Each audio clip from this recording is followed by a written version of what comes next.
प्रभास पाटन इलाके में गैर कानूनी प्राइमरी स्कूल को सील किया गया। सरकार की मंजूरी तक शिक्षण कार्य बंद रखने का आदेश।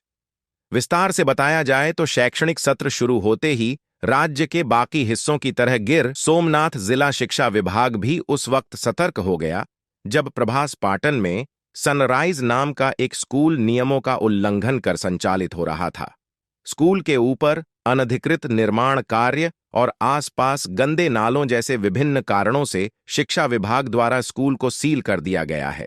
साथ ही कक्षा 1 से 5 तक के बच्चों को नजदीकी स्कूलों में दाखिला देने की व्यवस्था की गई है ताकि शिक्षण कार्य खराब न हो। गैर कानूनी स्कूलों को सील करने की जिम्मेदारी शिक्षा व्यवस्था को सौंपी गई है। आ घटनाक्रम एवो छे के गई काले तारीख 13/6 रोज अमे आ शाळानी आकस्मिक बातमीना आधारे मुलाकात लीधी हती।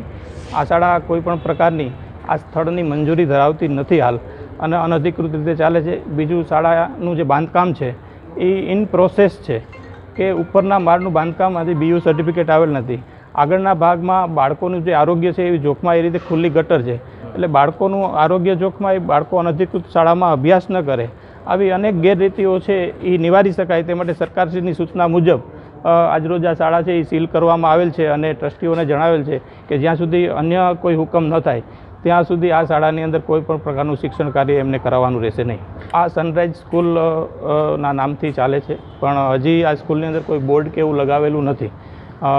એમના જે ટ્રસ્ટીઓ છે એમને સનરાઈઝ સ્કૂલ તરીકેની ઓળખ આપેલી છે અને બાળકો છે એ નાના ધોરણના 1 થી 5ના બાળકો આજે જ્યારે મારી મુલાકાત થઈ ત્યારે મને જોવા મળેલા છે અને એ બાળકોના વાલીઓને પણ અમે નજીકની જે શાળાઓ છે સરકારી પ્રાથમિક શાળાઓ એમાં શિફ્ટની જે કામગીરી છે એ સત્વરે આજે જ થઈ જશે કે જેથી બાળકોનું શિક્ષણ છે એ એના ઉપર કોઈ વિપરીત અસર ન થાય। રિપોર્ટ પરાગ સંગતાની, ગીર સોમનાથ।